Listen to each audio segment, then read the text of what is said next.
Hello friends, welcome to Gargi classes. Date आज की 23 फरवरी 2021 और देख लेते हैं इंडियन एक्सप्रेस के एडिटोरियल और आइडिया पेज से इंपॉर्टेंट आर्टिकल जो आज हम डिस्कस करने वाले हैं। First article, cues for growth. अभी सेंसेक्स में जो ग्रोथ देखी गई है वो और इकोनॉमी में जो ट्रेंड देखा गया है वो बिल्कुल कॉन्ट्राडिक्टरी है। तो यहाँ पर उसको डिकोड करके बताना चाह रहे हैं एडिटर कि किस तरीके से जो पीएसयूज हैं, पब्लिक सेक्टर अंडरटेकिंग्स हैं, उनमें अभी भी बहुत कम इन्वेस्टमेंट आ रहा है और साथ में इकोनॉमी की जो ट्रैक है वो भी थोड़ा सा लो परफॉर्म कर पा रही है। तो देखेंगे इस आर्टिकल को कि क्या इसके मायने हैं कि जो public sector undertaking, that means जिसमें गवर्नमेंट की ऑनरशिप ज़्यादा है, उन कंपनीज में इन्वेस्टमेंट कम आ रहा है, और जबकि जो प्राइवेट सेक्टर में जो दूसरी कंपनियां, चाहे वो छोटी कंपनियां क्यों ना हो, या फिर उनका स्पेयर जो है वो इतना ज़्यादा बड़ा नहीं है, उनका रोल इतना ज़्यादा बड़ा नहीं है, फिर भी उसके बावजूद उनमें ज़्यादा इन्वेस्टमेंट आ रहा है, या फिर उनको रिकॉग्निशन इतना ज़्यादा नहीं है, उसके बावजूद उनमें इन्वेस्टमेंट ज़्यादा आ रहा है। देखेंगे इस आर्टिकल को। दूसरा article, the rise and fall.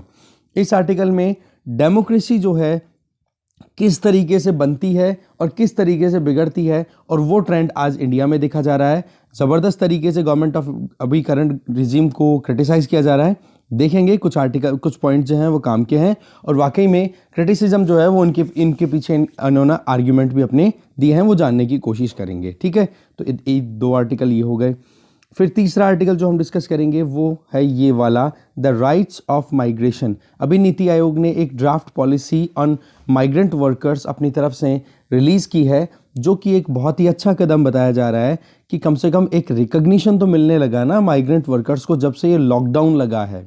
नहीं तो 26 लाख से ज़्यादा माइग्रेंट वर्कर्स जो कहीं ना कहीं फंसे पड़े थे, असहाय थे, उनकी कोई हेल्प नहीं करने वाला था, उनको फिर जब रोड पे आते जाते देखा, कम से कम 10 लाख लोग ही थे जो अपने घरों तक पहुंच पाए, बाकी बीच में कहीं ना कहीं फंसे रह गए थे। उन लोगों को फिर जब आइडेंटिफाई किया, पता किया कि वाकई में माइग्रेंट्स हमारे यहाँ पर बहुत हैं, उनकी भी हेल्प करने की ज़रूरत है। तो ये नीति आयोग की ड्राफ्ट पॉलिसी अच्छा कदम है। देखेंगे इस आर्टिकल को। ये आर्टिकल बिल्कुल डिस्कस नहीं करेंगे, ये भी डिस्कस नहीं करेंगे। आगे चलते हैं। आइडिया पेज भी हमारे लिए इंपॉर्टेंट आर्टिकल है, द ताइवान फ्लैश पॉइंट, कि ताइवान और चाइना के बीच में कितनी ज़्यादा टेंशन्स बढ़ चुकी हैं, फिर भी चाइना जो है वो अभी भी मतलब एकदम कड़े कदम नहीं उठा सकता ताइवान के अगेंस्ट में। जानेंगे क्यों, और ताइवान की क्या इंपॉर्टेंस रह सकती है इंडिया के लिए वो, और ताइवान की जो सिलिकॉन शील्ड है उसके बारे में भी जानेंगे। अच्छा आर्टिकल है, शानदार आर्टिकल है, देखेंगे। यह आर्टिकल आप खुद से देखोगे कि क्रूड ऑयल की जो प्राइसेस राइज हो रही हैं उसका क्या मायना है, क्या नहीं है। पॉलिटिकल ज़्यादा है इसलिए बिल्कुल डिस्कस नहीं करेंगे। इसके अलावा थर्ड आर्टिकल है, that is the incentives to an incentive to reform. ये आर्टिकल 15th फाइनेंस कमीशन के रिकमेंडेशन से रिलेटेड है। इसको आप खुद से एक बार पढ़ोगे, बहुत सारा डेटा है, इतना ज़्यादा काम का है नहीं, क्योंकि 15th फाइनेंस की कमीशन के जो रिकमेंडेशंस हैं उनके बारे में हम 2 से 3 आर्टिकल ऑलरेडी डिस्कस कर चुके हैं। इसको आप खुद से देखोगे। ठीक है, अब 4 आर्टिकल्स हैं, एक एक करके देखते हैं डिटेल में। फर्स्ट आर्टिकल है, क्यूज फॉर ग्रोथ। देखो, सेंसेक्स ने जो अभी परफॉर्म किया है और अभी 50,000 पॉइंट पर पहुंचने के बाद में अचानक से सेंसेक्स का नीचे ढह पड़ना, तो एक साइकोलॉजिकल बैरियर कहीं ना कहीं दिमाग में था जब ये मंथ शुरू हुआ था फरवरी में, कि सेंसेक्स जो है वो बूम करता जाएगा, इंक्रीज करता जाएगा। बट एक चीज़ है, फिर भी ये फॉल करके भी कितना आया है, केवल 49,744 पॉइंट्स पे ओवरऑल। ठीक है, तो ये जो पॉइंट्स हैं ये तो 2020 से लेके अब तक हाईएस्ट पॉइंट्स में से कंसिडर किए जा रहे हैं, जबकि इकोनॉमी है वो तो कहीं ना कहीं स्टैग्नेंट है, कॉन्ट्रैक्ट भी नहीं कर रही है, तो इकोनॉमी स्टैग्नेंट है, फंसी पड़ी है। फिर ये सेंसेक्स का ग्रो करना और इकोनॉमी का कॉन्ट्रैक्ट करना या फिर स्टैग्नेंट रहना, ये कहीं ना कहीं इनकॉन्ग्रुअस है, दैट मीन्स असंगत है। इनकॉन्ग्रुअस दैट मीन्स असंगत, कि दोनों में कहीं ना कहीं कॉन्फ्लिक्ट हम देख रहे हैं। तो राइटर यहाँ पे कुछ डेटा यहाँ पे पिक कर रहे हैं, बोला कि ये चीज़ हमें थोड़ा सा समझने की ज़रूरत है। देखो कि पब्लिक सेक्टर अंडरटेकिंग्स की अगर बात करें, उनका स्टॉक मार्केट में क्या वैल्यू है उसको थोड़ा समझे। तो बीएससी सेंसेक्स की बात कर लो, तो पीएसयू इंडेक्स की अगर बात करें तो जनवरी 1 2020 में इंडियन ऑयल कॉरपोरेशन की अगर बात करें, ठीक है, ये कंट्री की टॉप कंपनी है जो कि रेवेन्यू पॉइंट ऑफ व्यू से कंसिडर की जाती है। और करंट मार्केट कैपिटलाइजेशन कितना है इस इंडियन ऑयल कॉरपोरेशन का, केवल 90,046 करोड़। ठीक है, जबकि रिलायंस इंडस्ट्रीज़ का आप देखोगे तो कितना कैपिटल है, 12,72,579 करोड़। इसके कंपैरिजन में कितना है ये, स्मॉल फ्रैक्शन। इसी तरीके से जो और इम्पोर्टेंट है पब्लिक सेक्टर अंडरटेकिंग्स है, जैसे कि एसबीआई की बात करो, ओएनजीसी की बात करो, पावर ग्रिड की बात करो, इनकी मार्केट वैल्यू को अगर देखें तो केवल 1 लाख करोड़ तक का इनका एवरेज आता है। जबकि इसी के कंपैरिजन में दूसरे जो सेक्टर में, जैसे एचडीएफसी बैंक की बात करो, आईसीआईसीआई की, कोटक महिंद्रा की, इनसे कंपेयर करें एसबीआई की मार्केट कैपिटल को, तो एसबीआई की मार्केट कैपिटल बहुत कम है as compare to these private firms. Similarly power grid की अगर बात करोगे तो अडानी ग्रीन एनर्जी का जितना शेयर है मार्केट में, उससे पावर ग्रिड का कम है। इसका मतलब क्या है, एक चीज़ तो बड़ी क्लियर आ रही है ना, एक इन्फरेंस तो हम यहाँ से लगा सकते हैं कि जहाँ पर भी गवर्नमेंट का ज़्यादा रोल है वो परफॉर्म अच्छा नहीं कर पा रही हैं। इवन उनकी साइज भी जो है मार्केट कैपिटल में बहुत कम है। पब्लिक सेक्टर अंडरटेकिंग्स जो हैं वो एक्चुअल में शेयर होल्डर्स को जितना डिलीवर करना चाहिए वो डिलीवर नहीं कर पा रही है। देखो, मिनिस्ट्री, ब्यूरोक्रेट्स और टैक्स पेयर, ये 3 मेन स्टेक होल्डर्स होते हैं जब भी कभी कोई पब्लिक सेक्टर अंडरटेकिंग की बात की जाए। तो वहाँ पर एक बहुत बड़ा सवाल आता है कि ये ऐसा क्यों। तो ज़रूरत किस चीज़ की है, जो एक हिडन वैल्यू है ना इन फर्म्स की, कि वाकई में इनमें पोटेंशियल बहुत सारा है, बट इनमें जो इन्वेस्टमेंट है या फिर इनके पास में जो पैसा आ रहा है या फिर इनकी मार्केट कैपिटल वैल्यू जो है वो कम है, तो उसको हम इम्प्रूव कैसे कर सकते हैं। बोले इनको लिबरेट करो, गवर्नमेंट के कंट्रोल से लिबरेट करने की ज़रूरत है, गवर्नमेंट को अपने फ्री करने की ज़रूरत है। देखो, गवर्नमेंट ने अपनी तरफ से यूनियन बजट में जो फरवरी 1 को 2021 में आया है उसमें डिसइन्वेस्टमेंट पॉलिसी भी अपनी डिक्लेयर की है और प्राइवेटाइज करने का भी एम अपना क्लियर किया है कि पब्लिक सेक्टर अंडरटेकिंग से हम पैसा निकाल लेंगे। बट एक वही, हाँ, और ये ध्यान दिया जाएगा कि केवल मिनिमम प्रेजेंस हो गवर्नमेंट की इन इंस्टीट्यूशंस में या पब्लिक सेक्टर इंस्टीट्यूशंस में या अंडरटेकिंग्स में। तो ये अपने आप में देखो बहुत इंपॉर्टेंट कदम है, बट पॉइंट ये आ जाता है कि करंट गवर्नमेंट जो है वो सोशो इकोनॉमिक अफेयर्स को अगर ध्यान में रखे फिर आगे बढ़े, तो जो बात की गई है वो एक्चुअल में अगर एग्जीक्यूट होती है तो सही रहेगा। अभी तक तो सिर्फ बातें ही हो रही हैं। इसके अलावा private public sector undertakings versus private ही नहीं, इसके अलावा अगर हम वैल्यू और सेगमेंट्स की बात भी करें जो दूसरे और सेक्टर्स हैं उनमें, तो कंज्यूमर फेसिंग फर्म्स जो है ना, जहाँ पर कंज्यूमर सीधा डील कर रहा है, उनकी तो देखो ज़्यादा वैल्यू कंसिडर हो रही है अब, ठीक है, as compare to those industries, those particular firms जिनमें इंजीनियरिंग या कैपिटल गुड्स के ऊपर ध्यान दिया जा रहा है। मतलब कंज्यूमर जिसमें सीधा इंटरेक्ट कर रहा है ना, उन फर्म्स की ज़्यादा वैल्यू बन पा रही है। जैसे कि हिंदुस्तान यूनिलीवर 5,09,000 करोड़ के लगभग, Asian paints 2,28,000 crore, L&T 2,03,000 crore, जो कि आप देखोगे कोर में आती है। L&T जो है बिल्कुल कोर में आती है, उससे ज़्यादा इन दोनों का मार्केट शेयर बन रहा है। इसके अलावा आप देखोगे पेज इंडस्ट्री में लगभग 30,000 करोड़ का, ऐसे ही जुबिलेंट फूड वर्क्स की बात करो 41,000। ये डेटा काम का नहीं है, बस हम थोड़ा सा एनालिसिस करने की कोशिश कर रहे हैं कि जहाँ पर कंज्यूमर को फेस कर रही हैं फर्म्स वहाँ पर ज़्यादा इन्वेस्टमेंट आ रहा है। और सेल, ठीक है, steel authority of India limited, ठीक है, तो ये कितना है, केवल 27,000 करोड़ का। ऐसे BHEL Bharat heavy electricals limited की बात करो 13,824 करोड़ है। इवन जॉकी एक ऐसी कंपनी जो कि इनरवियर बनाती है, या फिर डोमिनोज जो पिज़्ज़ा बनाता है, उसकी भी मार्केट वैल्यू जो है वो स्टील और पावर इक्विपमेंट मैन्युफैक्चरिंग कंपनी से ज़्यादा है। तो यहाँ से 2 चीज़ हम पिक कर सकते हैं। नंबर 1 कि इंडिया की ग्रोथ जो है वो कंजम्पशन बेस्ड है, ना कि इन्वेस्टमेंट लेड। कल हमने देखे थे ना, 2 इंजन है इंडिया में ग्रोथ को रजिस्टर अगर हमें अच्छी करवानी है, तो एक तो कंजम्पशन लेड और एक होगी इन्वेस्टमेंट लेड। तो कंजम्पशन लेड ज़्यादा दिखाई दे रहा है। दूसरा, डिमोनेटाइजेशन, GST और लॉकडाउन, ये 3 ऐसे इवेंट रहे हैं पिछले 5-6 सालों में। इन तीनों इवेंट्स में इनफॉर्मल सेक्टर तो मरा है ही, इनफॉर्मल सेक्टर के तो हाल ख़राब हुए ही हैं, बट ऑर्गेनाइज सेक्टर में भी आप देखोगे तो ज़्यादातर जो बड़ी कंपनियां हैं ना, उन कंपनियों ने अपना हिस्सा ज़्यादा बना लिया। कहने का मतलब अमीर अमीर बन गया और गरीब और ज़्यादा गरीब बन गया। तो यहाँ पर देखने वाली बात यह है कि आगे किस तरीके से ये पूरा ट्रेंड कंसोलिडेट होता है, किस तरीके से सॉर्ट होता है, आने वाला टाइम बताएगा। बाकी एक तो देखो डिसइन्वेस्टमेंट का फेवर कर दिया, और एक ये 2 पॉइंट हमारे लिए यहाँ पे काम के आ गए। ठीक है, आगे चलते हैं। नेक्स्ट आर्टिकल है the rights of migrants. NITI Aayog की जो ड्राफ्ट पॉलिसी आई है अभी रिसेंटली, उस ड्राफ्ट पॉलिसी के बारे में यहाँ पे बताया जा रहा है। देखो, ये बहुत ही अच्छी बात है कि देखो कंट्री में लॉकडाउन लगा, जो कि बहुत ही ज़्यादा मुश्किलों का कारण बना था, एक माइग्रेंट क्राइसिस देखने को मिला था, बट फिर भी अगर उस लॉकडाउन का थोड़ा सा भी अगर पॉजिटिव आउटकम देखें तो कम से कम माइग्रेंट वर्कर्स को रिकॉग्निशन तो मिलना शुरू हुआ। आज जितनी वर्कफोर्स है उसमें सबसे सस्ती लेबर कौन प्रोवाइड करता है? Migrant workers. चाहे वो कितनी भी इंडस्ट्रीज हो, अर्बन सर्विसेज प्रोवाइड करने की बात करो, आज बहुत सारी बड़ी बड़ी सिटीज़ जो है ना इंडिया की, वो इन माइग्रेंट वर्कर्स की जो लेबर है उसी के बेसिस पे अपने आप को फ्लॉरिश कर पा रही हैं। 26 लाख माइग्रेंट्स थे जो कहीं ना कहीं असहाय थे पूरे कंट्री में जब लॉकडाउन लगाया गया था।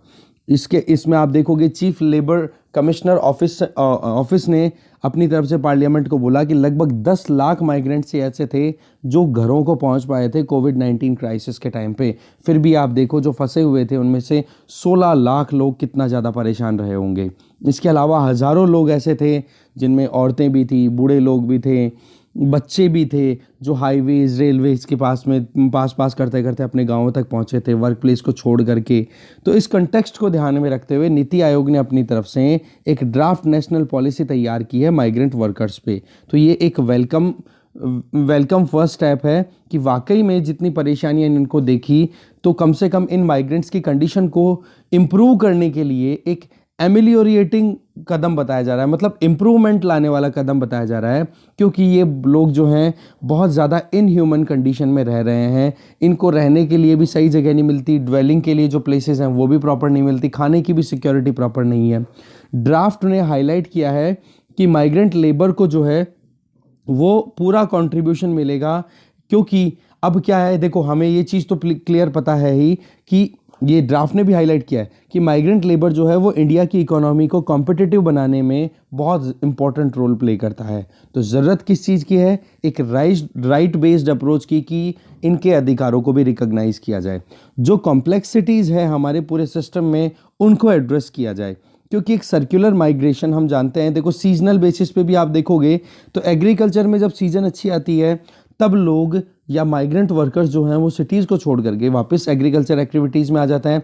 और जब सीज़न चला जाता है, जैसे मानसून सीज़न के टाइम पे ज़्यादा ये ट्रेंड देखने को मिलता है, जब सिटीज़ को छोड़ करके गाँव में आते हैं, और जैसे ही मानसून चला जाता है, रबी की फसल आती है, तो उस टाइम पे जो माइग्रेंट्स हैं वो एग्रीकल्चर या अपने गाँव को छोड़ करके सिटीज़ में चले जाते हैं।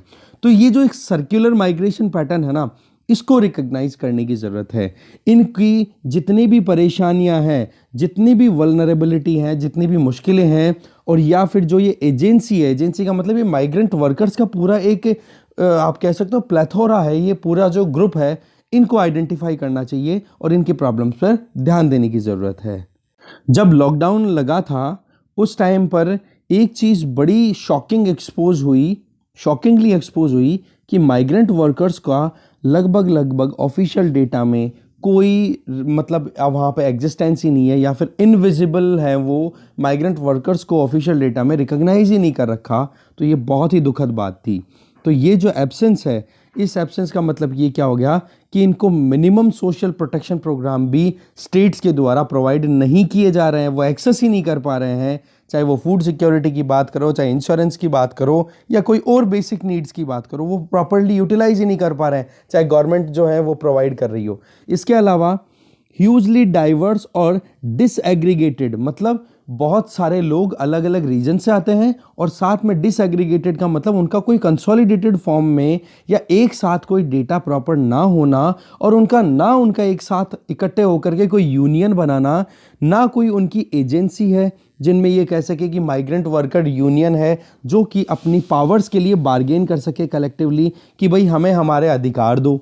तो उनके अधिकारों के लिए भी इनके पास में लड़ने की पूरी पॉसिबिलिटीज़ नहीं दिखाई दे रही हैं। इसके अलावा जो फुटलूज का मतलब कि अपने घरों को छोड़ करके सिटी को छोड़ करके फिर से घर, ये इनका जो साइकिल चलता रहता है वो, और पॉलिटिकल पार्टीज़, इन्होंने भी इनको रिकॉग्नाइज नहीं किया है। क्योंकि होता क्या है, जब वोट देने का नंबर आता है, वोट देने का टाइम आता है, तब ज़्यादातर माइग्रेंट जो अपने जॉब पे रहते हैं, तो उस टाइम पर तो होम वाले जो पॉलिटिशियन है वो ध्यान नहीं देते, और जो माइग्रेंट वर्कर अपने गाँव को छोड़ करके सिटीज़ में गए हैं और उनका नाम जो है वो गांव वाले इलेक्टोरल रोल में है, तो सिटी वाले पॉलिटिशियंस क्यों ध्यान देंगे? तो ये बहुत बड़ी प्रॉब्लम है कि पॉलिटिकल कॉन्स्टिट्यूएंसीज में उनको रिकॉग्नाइज नहीं किया जाता, ना उनके कंसर्न्स को एड्रेस किया जाता है। तो ड्राफ्ट पॉलिसी जो है उसने सजेस्ट किया है कि इन वर्कर्स का, माइग्रेंट वर्कर्स का पॉलिटिकल इंक्लूजन हो, इनको पॉलिटिकल जो स्फेयर है, पॉलिटिकल डोमेन में इनका पार्टिसिपेशन इंक्रीज किया जाए। और जो गैप है जिसमें इनको हेल्थ सर्विसेज नहीं मिलती, बेसिक एंटाइटलमेंट्स जैसे कि रहने के लिए जो घर है, प्रधानमंत्री आवास योजना की फैसिलिटी की बात कर लो, इंश्योरेंस स्कीम की बात करो, या फिर फूड सिक्योरिटी की बात करो, एजुकेशन की बात करें, या जो भी बेसिक नीड्स होती हैं वो इनको जो मिलनी चाहिए गवर्नमेंट की स्कीम्स के अंडर में, वेलफेयर स्कीम्स के अंडर में, वो इनको नहीं मिल पाती। तो उस गैप को ख़त्म करने की ज़रूरत है। ये बात ड्राफ्ट ने क्लियर बोला है, जो कि बहुत अच्छी बात है। देखो, कुछ एडमिनिस्ट्रेटिव मेजर्स लेने की ज़रूरत है, कुछ कमियां हैं उनको सही करने की ज़रूरत है। Even inter state migration management bodies जो हैं, जिनमें लेबर डिपार्टमेंट, जहां पर लेबर डिपार्टमेंट कहाँ के, जहाँ से माइग्रेंट्स आए हैं, जैसे यूपी, बिहार, झारखंड, यहाँ के जो लेबर आते हैं वो, और जिस स्टेट में वो जाकर के रह रहे हैं, डेस्टिनेशन स्टेट, उनका जो लेबर डिपार्टमेंट है उसका इन्वॉल्वमेंट हो। इंटर सेक्टोरल कन्वर्जेंस आए, जिससे कि ऐसा ना कहा जाए कि एक मिनिस्ट्री तो बोले कि भाई ये तो दूसरी मिनिस्ट्री का काम है, या फिर एक सेक्टर का जो पूरा नॉर्म्स है वो ये कह दे कि दूसरी का है, दूसरी वाला कह दे कि पहले वाला। तो कहने का मतलब एक कन्वर्जेंस आनी चाहिए, एक कोलैबोरेशन प्रॉपर्ली मेंटेन होना चाहिए, जिससे कि इन माइग्रेंट क्राइसिस को संभाला जा सके, टारगेटेड वे में रिस्पॉन्स दिया जा सके इनकी प्रॉब्लम को। देखो, गवर्नमेंट ने अपनी तरफ से वैसे तो बहुत सारी वेलफेयर स्कीम चला रखी हैं, जिसमें पब्लिक डिस्ट्रीब्यूशन सिस्टम के लिए तो अपनी तरफ से one nation one ration card वाला जो प्रोग्राम है वो बहुत ही अच्छी अप्रोच है अपने आप में। जिससे क्या होगा कि एक आदमी, एक फैमिली जिसका एंटाइटलमेंट या फिर एनरोलमेंट या फिर राशन कार्ड जो है वो तो अपने खुद के नेटिव प्लेस से है, बट अगर वो जॉब करने के लिए माइग्रेट करके जाता है महाराष्ट्र में, तो वहाँ पर उसको पब्लिक डिस्ट्रीब्यूशन सिस्टम के अंडर में उसको फैसिलिटेट किया जाए, उनको सपोर्ट मिले। तो देखने की बात यह है कि ड्राफ्ट ने जो कुछ भी कहा है वो चीज़ टाइम पे इम्प्लीमेंट हो।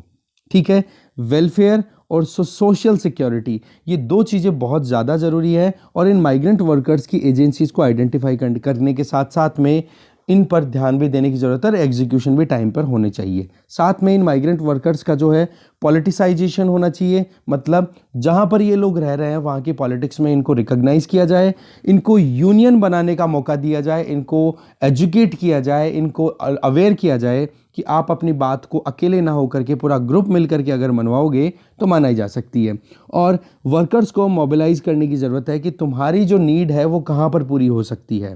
तो ऐसे करके क्या होगा, जो पॉलिटिकल पार्टीज़ हैं, गवर्नमेंट है, वो जो है वो अपनी वेलफेयर की जो अप्रोचेज़ हैं वो इनको डिलीवर कर सकें, और साथ में इंडस्ट्रियल डेवलपमेंट में भी फिर ये और ज़्यादा मुखर होकर के पार्टिसिपेट करेंगे, तो इंडिया की इकोनॉमी और अच्छे से परफॉर्म कर पाएगी। तो नीति आयोग का जो ये ड्राफ्ट है ना, ये एक प्रॉम्प्ट अप्रोच है, मतलब बहुत जल्दी, मतलब एक कहते हैं ना कि हाँ देखते ही मतलब क्विक रिस्पॉन्स है एक तरीके का, जिससे कि लेबर कैपिटल रिलेशन को री इमेजिन करने का एक मौका मिलेगा कि वाकई में जो फैक्टर कॉस्ट आप निकालते हो ना इकोनॉमी में, ठीक है, लैंड, लेबर, कैपिटल, ठीक है, तो लेबर कैपिटल रिलेशनशिप को आप फिर से अगर डिफाइन करते हो, री इवैल्यूएट करते हो, तो ये बहुत ही अच्छी बात है कि जब माइग्रेंट वर्कर्स को आप इंटीग्रेट कर दोगे फॉर्मल वर्कफोर्स के अंदर, तो ये बहुत ज़्यादा ज़रूरी है कि एक कंपैशनेट सोसाइटी बने, दया भाव दिखाया जाए, जेनरसिटी दिखाई जाए इन माइग्रेंट वर्कर्स के लिए, और एक कॉम्पिटिटिव इकोनॉमी तभी हम और अच्छे से बन पाएंगे। आगे चलते हैं। नेक्स्ट आर्टिकल है the rise and fall. Article लिखा है आशुतोष वार्ष्णेय ने। देखो, कोल्ड वॉर 1990 में बंद हो गया था, जब यूएसएसआर का डिसइंटीग्रेशन हो गया, तो उसके बाद में डेमोक्रेसीज बनी, बिगड़ी, बहुत सारे केसेस आए। बट इसमें जो मेन पॉइंट बता रहे हैं राइटर कि ज़्यादातर डेमोक्रेसीज का जो डिक्लाइन हुआ वो सोल्जर्स की वजह से नहीं, मिलिट्री को नहीं हुआ है, ज़्यादातर तो इलेक्टेड गवर्नमेंट्स ने खुद के हिसाब से ही अपनी डेमोक्रेटिक वैल्यूज़ को डिक्लाइन कर दिया। ये बात कही जा रही है। हाउ डेमोक्रेसीज डाई एक बुक है जिसको लिखा था स्टीवन लेवित्स्की और डैनियल ज़ेबलेट ने।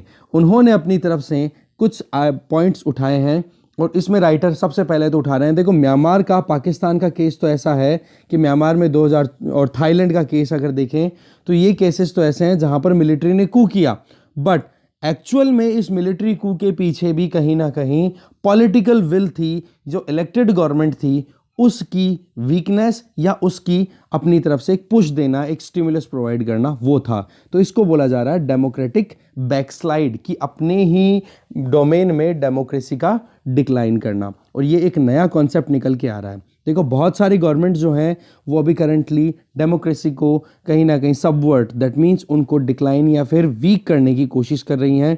और इसके पीछे बता रहे हैं, चाहे लैटिन अमेरिका हो, चाहे यूरोप हो, कहीं पर भी हो। इवन डोनाल्ड ट्रंप ने भी अभी रिसेंटली जो यूएसए में किया है, बोलो वो अपनी ये बहुत ही ज़्यादा घातक है डेमोक्रेसी के लिए खुद ही खुद में।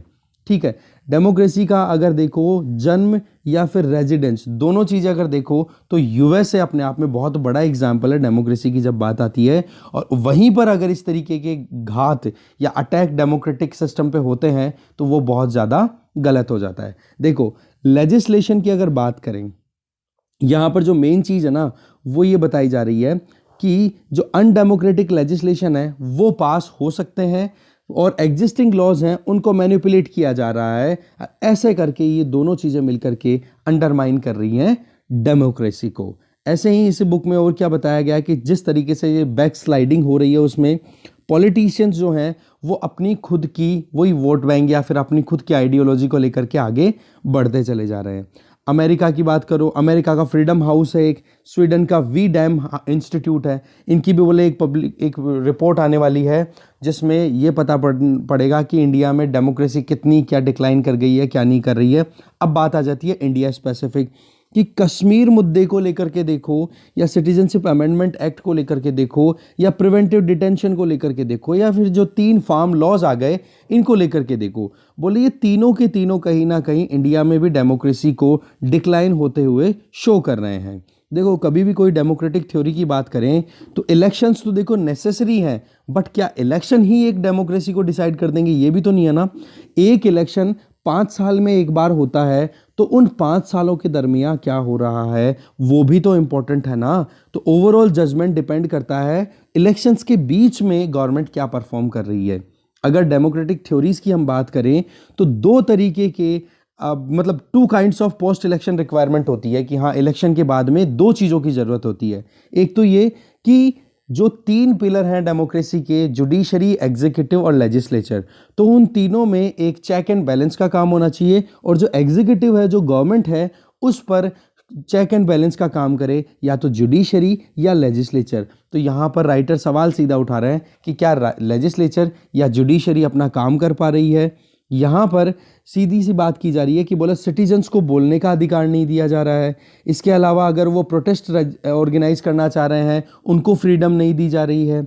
यहाँ पे सीधा कंपैरिजन किससे कर रहे हैं राइटर, कि जर्मनी में जब नाजी डेमोक्रेसी चल रही थी 1933 से 1945 तक, हिटलर का जो रूल था, उस टाइम में ज्यूज को जिस डर से गुजरना पड़ रहा था, आज माइनॉरिटी उसी डर से गुजर रही है कि उनके पास में राइट्स भी है कि नहीं है।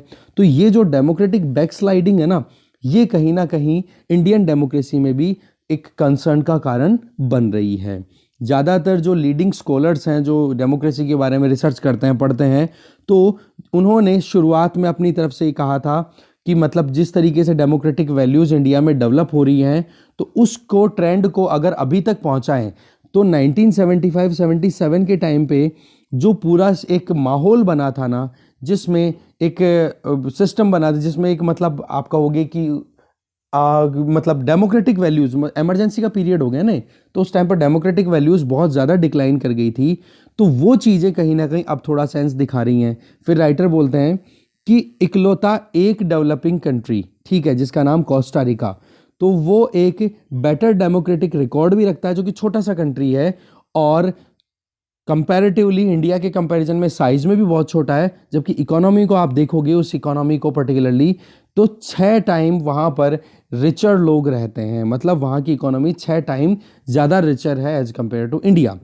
सेकेंड वर्ल्ड वॉर के बाद में इंडिया को एक चीज़ बोली गई थी कि India is a greatest contemporary exception to democratic theory कि इंडिया जो है, देखो डेमोक्रेसी के लिए ये बोला जाता था शुरुआत में कि डेमोक्रेसी जो है वो डेवलप्ड कंट्री या एडवांस्ड कंट्रीज़ के लिए एक अच्छा प्लेटफॉर्म रहेगा जहाँ पर वो अपने लिए काम कर पाएँ। बट एक्चुअल में इंडिया ने भी डेमोक्रेसी को ही अपनाया और इंडिया की डेमोक्रेसी सक्सेसफुल भी होती रही, हमारा कॉन्स्टिट्यूशन अभी तक भी कंटिन्यू सक्सेसफुल होता रहा है। तो उस चीज़ को लेकर के एक एक्सेप्शन, एक तरीके से आप कह सकते हो कि हाँ बिल्कुल ही अलग ही एक एग्जाम्पल दिया है इंडिया ने अपनी तरफ से। ठीक है, बोले डेमोक्रेसी को अपहेल्ड किया है एक डेवलपिंग कंट्री ने, वो बहुत ही काबिले तारीफ कंसिडर किया जाता था। बट राइटर ये बोल रहे हैं कि ये जो डेमोक्रेटिक एक्सेप्शनलिज्म है, जिसमें इंडिया एक अपने आप में एक एक्सेप्शन बन रहा है, एक अलग ही एग्जाम्पल दे रहा था, वो धीरे धीरे वेदरिंग आउट हो रहा है, धीरे धीरे कम होता चला जा रहा है। जैसे कि पीसफुल प्रोटेस्ट हो रहे हैं तो सेडिशन कंसिडर कर दिया जाता है।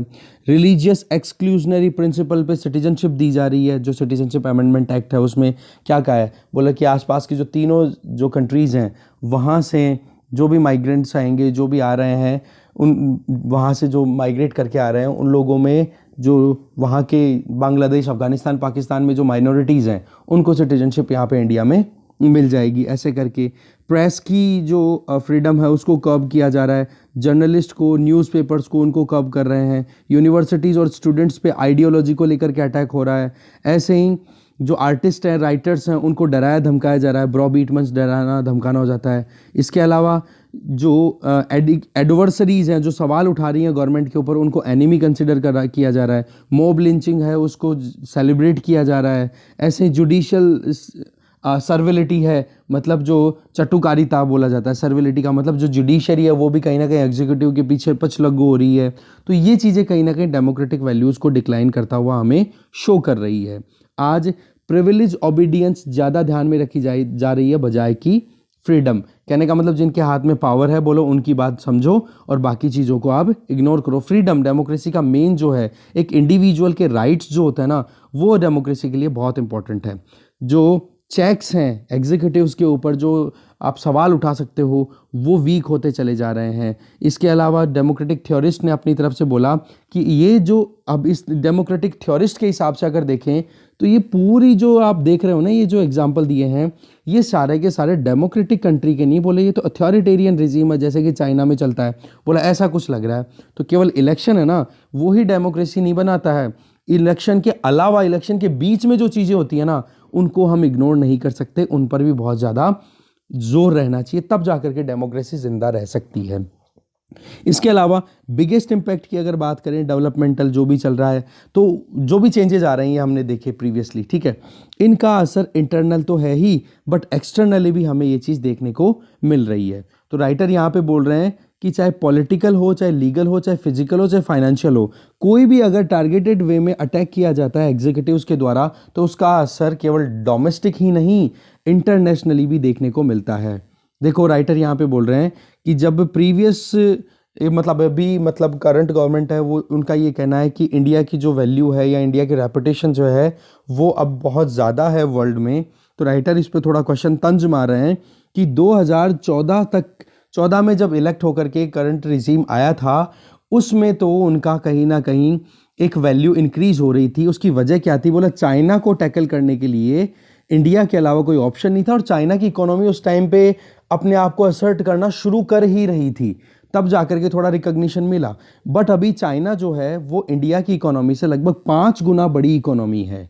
तो इस वजह से अगर इकोनॉमिक पॉइंट ऑफ व्यू से देखो तो इंडिया की इतनी ज़्यादा रेलेवेंस नहीं है, पर हाँ चाइना को टैकल करने के केस में अभी भी कहीं ना कहीं एक इंडिया जो है एक इम्पॉर्टेंट रिलायंट पार्टनर बन के निकल रहा है कि हाँ, जिसमें जो वेस्टर्न कंट्रीज़ हैं या फिर जो भी वर्ल्ड है वो कहीं ना कहीं इंडिया के ऊपर नज़रें गड़ाए बैठा है कि कैसे भी करके चाइना को कंट्रोल करने में इंडिया इंपॉर्टेंट रोल प्ले कर सकता है। आज अगर स्ट्रेटेजिक टर्म्स में अगर हम देखें, ठीक है, तो एंटी चाइना कॉरस तो देखो थ्रू आउट वर्ल्ड चल रहा है कि हाँ चाइना बहुत ज़्यादा एग्रेशन दिखा रहा है, बहुत ज़्यादा परेशानियां कर रहा है।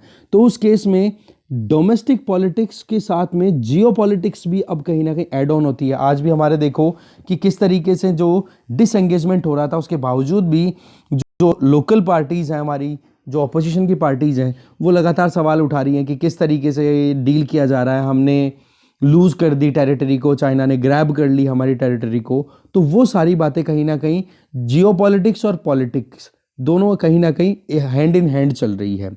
दूसरा, जो कुछ भी अभी चल रहा है उसको अनडेमोक्रेटिक या डेमोक्रेटिक बैकस्लाइड बता रहे हैं, तो ये चीज़ हमें कहीं ना कहीं ठीक करने की ज़रूरत है। देखो, जो बाइडन अब प्रेसिडेंट बन गए हैं यूएसए के, ठीक है, तो वो भी अब ट्रंप का जो वे था ना, जिस तरीके से उन्होंने चाइना को टैकल किया था, चाइना के लिए अपने स्टैंड बनाए थे, वो जो बाइडन छोड़ने वाले नहीं हैं। बट फिर भी उन्होंने अपनी तरफ से कहा है कि ह्यूमन राइट्स को, डेमोक्रेसी की वैल्यूज़ जो हैं उनको हम ज़्यादा ध्यान में रखेंगे।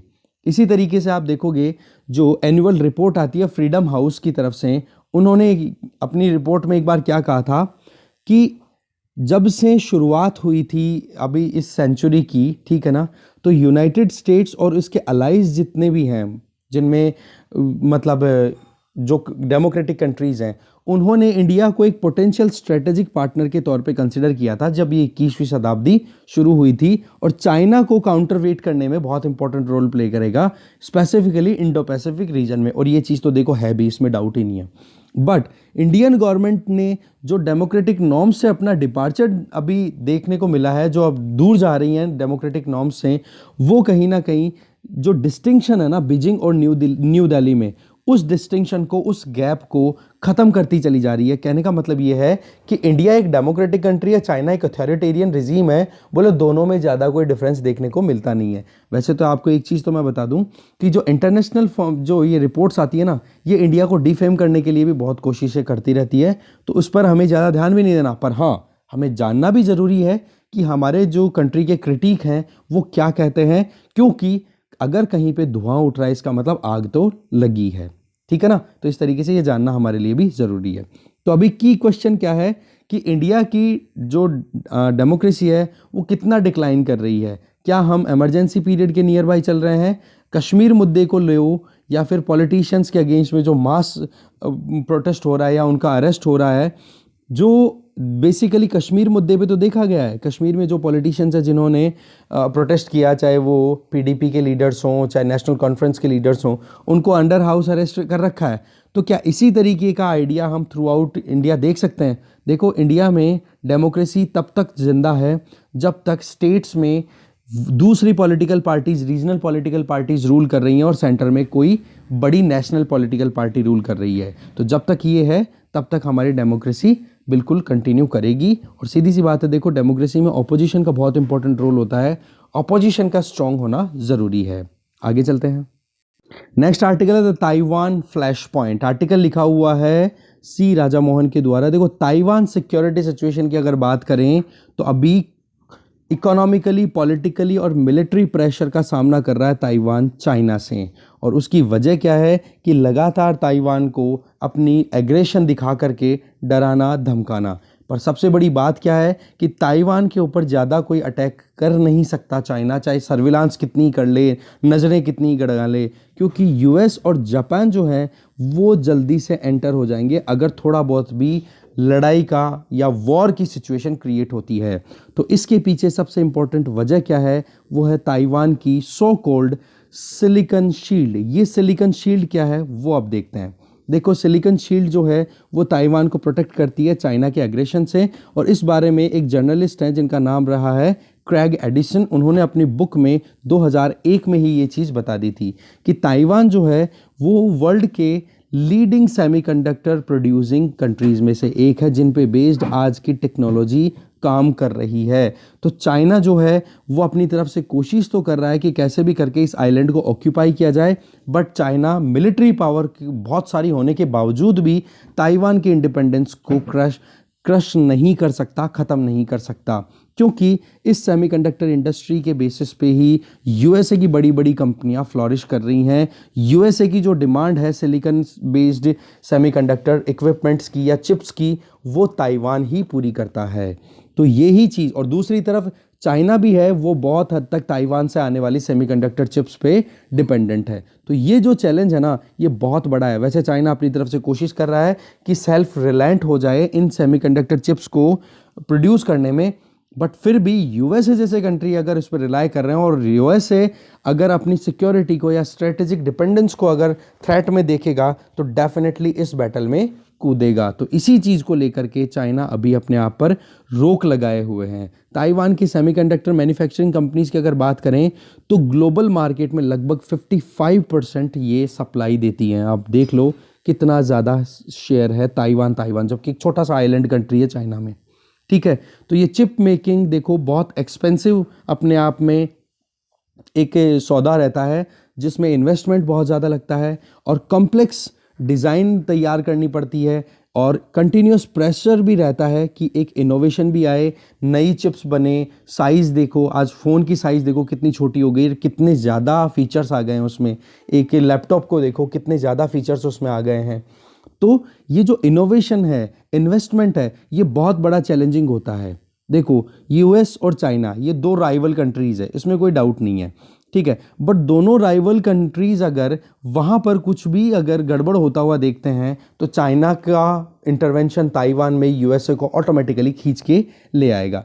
यूएसए की इंटेल और कोरिया की सैमसंग, ये दोनों राइवल कंपनीज भी हैं, तो ये भी ट्रबल का सामना कर रही हैं कि किस तरीके से अपनी चिप रिक्वायरमेंट को पूरा किया जा सके। तो अभी क्या है, हमें एक चीज़ देखने को मिलती है कि बोला डेटा जो है वो एक न्यू ऑयल है, it's a new fuel. Data आपने बहुत बार पढ़ा होगा ये चीज़, ठीक है। बट डेटा बनेगा कब? जब सेमीकंडक्टर चिप्स नहीं होंगी तो कहाँ स्टोर करोगे? आप बोलते हो सुपर कंप्यूटर बना लो, स्टोरेज कर लो, डेटा प्रोसेस कर लो, आर्टिफिशियल इंटेलिजेंस बेस्ड काम कर लो, इंटरनेट ऑफ थिंग्स के बारे में बात कर रहे हो। वो है क्या इस पे डिपेंडेंट? सेमीकंडक्टर चिप्स पे ही तो है। तो रियल सेंस में कौन है न्यू ऑयल? सेमीकंडक्टर्स। तो उस पर ध्यान देना बहुत ज़रूरी है और इसमें डोमिनेट करती हैं ताइवान की जो ताइवान मैन्युफैक्चरिंग कंपनीज हैं जो सिलिकॉन चिप्स को प्रोड्यूस करती हैं। आज चाइना लगभग $300 बिलियन की चिप्स को एनुअली इंपोर्ट करता है और कोशिश भी कर रहा है कि वो सेल्फ रिलायंट बने, पर उसके लिए बहुत ज़्यादा इन्वेस्टमेंट की ज़रूरत रहेगी। रही सही में हमने अभी देखा कोविड-19 के बाद में जो चाइना ने एग्रेशन दिखाया, तो उसके बाद में ताइवान की बहुत सारी कंपनियां चाइना को छोड़ करके अब इन्वेस्टमेंट के लिए दूसरे डेस्टिनेशन से देख रही हैं कि बोला चाइना में हम सक्सेसफुल नहीं हो पाएंगे फ्यूचर में। तो इस चीज़ में इंडिया अपनी तरफ से कोशिश भी कर रहा है, बट वही चीज़ें कितना ग्रैब कर पाते हैं इस अपॉर्चुनिटी को, टाइम बताएगा। रही सही में जो डोमेस्टिक मैन्युफैक्चरिंग को प्रमोट अगर चाइना करना चाहे तो उस केस में उनको बहुत ज़्यादा पैसे की ज़रूरत है। और यही चीज़ कहीं ना कहीं जो बाइडेन एडमिनिस्ट्रेशन भी दिमाग में लेके चल रहा है कि यूएसए भी जो है वो चिप प्रोडक्शन में कहीं ना कहीं सेल्फ रिलायंट हो जाए तो ठीक रहेगा, जिससे कि हम दूसरे कंट्रीज़ पे ज़्यादा डिपेंडेंट ना हो। पर अभी भी नियर फ्यूचर में तो देखो ये पॉसिबल है नहीं कि ताइपी जो कि ताइवान की कैपिटल है वहाँ पर डिपेंडेंस बिल्कुल ही इग्नोर की जा सके। आज सेमीकंडक्टर्स के प्रोडक्शन की बात करें तो ग्लोबलाइजेशन में सेमीकंडक्टर के प्रोडक्शन का बहुत बड़ा रोल है। जैसे कि आज आप इंटरनेट यूज़ कर रहे हो, आज मैं पढ़ाता हूँ, आप पढ़ते हो, तो इसमें भी आपके फ़ोन्स में, आपके लैपटॉप्स में क्या है? सेमीकंडक्टर चिप्स ही तो हैं। तो ये चीज़ें अभी इग्नोर नहीं की जा सकती। वॉशिंगटन ने अपनी तरफ से देखो बीजिंग के साथ में मिलकर के बहुत कुछ काम किए हैं। अभी तो चलो कॉन्ट्राडिक्शन है, बट एक इंटरडिपेंडेंस भी रही है इनके बीच में। तो यहाँ पर ये जो पूरा ट्रेंड है ये कहीं ना कहीं रिवर्स होता हुआ भी दिखाई दे रहा है, क्योंकि अभी जो टेंशन चल रही है ना यूएस चाइना के बीच में ट्रेड को लेकर के, उसकी वजह से। तो जल्दबाजी करना, इकोनॉमिक हैफ, दैट मीन्स किसी ज़्यादा पैसा लगाना पड़ेगा। पॉलिटिकल सैलियंस की अगर बात करें 21st सेंचुरी में, तो चाइना जो है ना अपनी तरफ से बहुत सारे कंट्रीज़ का प्रेशर का भी सामना करना पड़ रहा है। देखो डिप्लोमेटिकली ताइवान को अभी तक किसी ने इतना अच्छे से रिकॉग्नाइज नहीं किया है, या फिर ताइवान में कोई भी इतनी जल्दी इंटरवीन करता नहीं है, क्योंकि चाइना जो है ना वो लगातार एक प्रेशर एग्जर्ट करके रखता है कि भाई अगर ताइवान से अगर कोई इंडिपेंडेंट रिलेशन बनाएगा तो उसके साथ में हमारे रिलेशन अच्छे नहीं रहेंगे। तो ऐसे करके क्या होता है, ताइवान एक मार्जिनलाइज्ड बन गया। इसमें क्या होता है, वन चाइना पॉलिसी का स्कोप है, जिसमें चाइना जो मेनलैंड है और ताइवान छोटा सा आइलैंड है, तो उसको जो चाइना मेनलैंड की गवर्नमेंट है वो खुद को बोलती है People's Republic of China, PRC, बोला ताइवान उसका हिस्सा है। और ताइवान में जो डेमोक्रेटिक गवर्नमेंट है वो बोलती है कि हम रियल में चाइना है, मेनलैंड चाइना जो है वो हमारा हिस्सा है। तो बेसिकली PRC का जो क्लेम है ना, वन चाइना पॉलिसी, उसको ज़्यादा सपोर्ट मिल रहा है। और उसी का रिजल्ट क्या रहा कि WHO ने ताइपी के साथ में कोई कोलैबोरेशन नहीं किया, जबकि कोविड-19 क्राइसिस को टैकल करने में ताइवान ने शानदार परफॉर्मेंस दी थी। जबकि ग्लोबली अगर उस प्रैक्टिस को अगर प्रॉपर वे में WHO के साथ में कोलैबोरेशन करता, तो सही तरीके से काम कर लेता, तो क्या कोविड-19 इतना एग्रेसिवली बढ़ पाता? दूसरा, रही सही में जो पीपल्स लिबरेशन आर्मी जो चाइना की आर्मी है, वो भी अब ताइवान पे लगातार प्रेशर बना रही है। और दूसरा, जो प्रेसिडेंट शी जिनपिंग है, वो क्या सोच रहे हैं, उनकी एम्बिशन क्या है, महत्वाकांक्षाएं क्या है कि कैसे भी करके ताइवान को रीयूनिफाई कर लिया जाए चाइना के साथ में, और खुद को एक चाइनीज मॉडर्न हिस्ट्री में एक इंपॉर्टेंट लेजेंड्स के साथ में अटैच करना कि हाँ, मैंने बहुत शानदार काम किया था। देखो, यूएस चाइना रिलेशनशिप है वो बहुत ज़्यादा डिटेरियोरेट हुए हैं पिछले सालों के अंदर डोनाल्ड ट्रंप के टाइम पे, बट वही बात है कि अभी भी, और दूसरा, ताइवान के साथ में रिलेशनशिप ट्रंप ने बहुत अच्छी की थी, चाहे कितने ही रेस्ट्रिक्शंस लगाए चाइना, उसका कोई असर नहीं था। अब रही सही में बाइडेन प्रेसिडेंट्स ने भी अपनी जो आइडिया है वो बिल्कुल क्लियर कर दी है कि ट्रंप का जो आइडिया है हम उसी पे चलेंगे। हमारा कोई आइडिया नहीं है कि चाइना को पैसिफाई करने के लिए ताइवान के साथ में हमारे रिलेशन को बिगाड़ लेंगे। ठीक है, तो ये चीज़ बड़ी क्लियर यहाँ पे हो रही है कि ट्रंप का जो आइडिया था ताइवान के साथ में कंटिन्यू करना और चाइना को चैलेंज करते रहना, वो चीज़ अब बाइडेन भी करेंगे और रिजेक्ट नहीं कर रहे हैं। ट्रंप ने जो क्वेश्चन उठाया था ना, जो डीप इकोनॉमिक और टेक्नोलॉजिकल इंटरडिपेंडेंस ऑन चाइना, क्योंकि यूएसए भी बहुत ज़्यादा रिलाई करने लग गया है चाइना पे पिछले कई सालों में, पिछले 20 सालों में तो एटलीस्ट मान के चलो। तो उस केस में क्या हो जाता है, फिर वही ऑस्ट्रेलिया वाला हाल कर सकता है यूएसए का भी, ये कह दे कि भाई आप अगर हमारे साथ में सही रिलेशनशिप मेंटेन नहीं करोगे तो हम आपके ऊपर इकोनॉमिक सैंक्शंस लगा देंगे, हमने जो इन्वेस्टमेंट किया है वो सारा ख़त्म कर देंगे। तो ये तो कहीं ना कहीं किसी भी कंट्री के लिए गलत हो जाएगा, और वो भी यूएसए जैसे कंट्री के लिए। तो इस वजह से ट्रंप ने जो स्टांस लिया कि कैसे भी करके सेल्फ रिलायंट यूएसए बनाया जाए, उसी पर काम करने के लिए जो बाइडेन भी कंटिन्यू कर रहे हैं। ठीक है, तो ताइवान को देखो एक की एलिमेंट कंसिडर किया जा सकता है चाइना को काउंटर करने के लिए या फिर चाइना को रोकने के लिए। और रही सही में डिजिटल डोमेन में तो ताइवान जो है वो बहुत ही ज़्यादा इंपॉर्टेंट रोल प्ले करने वाला है। अब ताइवान की हमने पूरी पोजीशन देखी सेमीकंडक्टर सुपर पावर के तौर पे, तो क्यों ना इंडिया को भी अब ज़्यादा से ज़्यादा स्ट्रेटेजिक इकोनॉमिक कॉपरेशन बनाने की ज़रूरत है ताइपी के साथ में। देखो, पिछले दशक की अगर बात करें, 2001 से 10 की बात करें, तो दिल्ली ने शुरुआत में तो देखो डेलिबरेटली अवॉइड किया था। ठीक है, मतलब सॉरी, इंडिपेंडेंस के बाद में जो पहला दशक था 1950s के टाइम पे, तो इंडिया ने बिल्कुल अवॉइड किया कि ताइवान के साथ में हमारे रिलेशन अच्छे नहीं हो सकते, क्योंकि हमने जो मेनलैंड चाइना है, PRC, पीपल्स रिपब्लिक चाइना, उसके साथ में बोला है हमारे रिलेशन अच्छे हैं, और वो ही सोल रिप्रेजेंटेटिव है चाइनीज लोगों का। और वन चाइना पॉलिसी के अंडर में हमने ताइवान के साथ में ज़्यादा अच्छे रिलेशन बनाए नहीं। फिर 1990 के बाद में जैसे ही हमने हमारी इकोनॉमी को भी थोड़ा चेंज किया, थोड़ा बहुत हमने एंगेजमेंट शुरू कर दिया ताइवान के साथ में, और उसमें भी कहीं ना कहीं आप देखोगे कुछ हिकअप्स थे, ऐसा नहीं कि बिल्कुल क्लियर था, कहीं पर हम आगे बढ़ रहे थे, कहीं पर पीछे, एक ऑसिलेट कर रहे थे सिचुएशन के बीच में, कि अगर चाइना के साथ में हमारे रिलेशन अच्छे नहीं हैं तो थोड़ा बहुत मतलब चाइना के साथ में हमारे रिलेशन अच्छे हैं तो बोले ताइपी के साथ में हमारे रिलेशन थोड़े से हमने डिस्टेंस कर लिए, दूर हो गए हम। और जब सीनो इंडियन टाइज में थोड़ी प्रॉब्लम आ गई तो वहाँ पर हम फ्रीज हो गए कि चलो ठीक है, अभी एक बार रुकते हैं, हम जल्दबाजी नहीं करेंगे। अगर हमने ताइवान के साथ में, चाइना के साथ में लड़ाई हो रही है, ताइवान के साथ में रिलेशन अच्छे कर दिए तो चाइना कहीं और ज़्यादा एग्रेशन ना दिखा दे। ठीक है, वैसे चलो ठीक है, 1990 के बाद में लगभग $1 बिलियन का ट्रेड हुआ करता था ताइवान और इंडिया के बीच में 2001 में, जो बढ़कर के 2018 में $7 बिलियन का होने लग गया है। तो ये तो एक अच्छी बात है, बट वही चीज़ है कि अभी भी एक क्लैरिटी लाने की ज़रूरत है कि हमें ताइवान के साथ में स्ट्रेटेजिक कम्युनिकेशन स्टैब्लिश करना चाहिए। दिल्ली को ताइवान के साथ में नई डील की शुरुआत करने की ज़रूरत है, एक वेट देने की ज़रूरत है कि ये बहुत इंपॉर्टेंट एंटिटी है जो कि इंडिया की प्रॉस्पेरिटी में इंपॉर्टेंट रोल प्ले कर सकती है।